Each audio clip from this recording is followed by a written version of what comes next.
Well, for once, they are right. We are lazy, and perhaps that's what makes us so productive.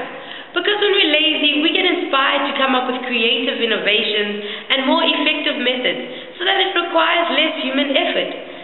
Take the lazy bone as an example, a device created by Zenith Radio Corporation in 1950, something we all love and cannot live without. Ladies and gentlemen, I am talking about the first TV remote. Thanks to Zenith Radio Corporation, channel surfing has become an international sport.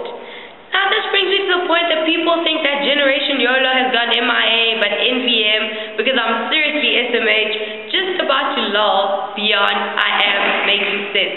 Welcome to the world of social media. In case you're puzzled, allow me to rephrase that. All I said was that people think that Generation YOLO has gone missing in action, but never mind that because I'm seriously shaking my head, just about to laugh out loud. Believe it or not, I am making sense.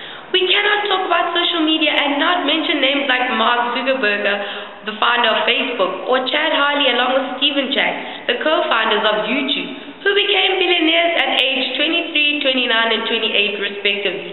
They are a product of Generation YOLO.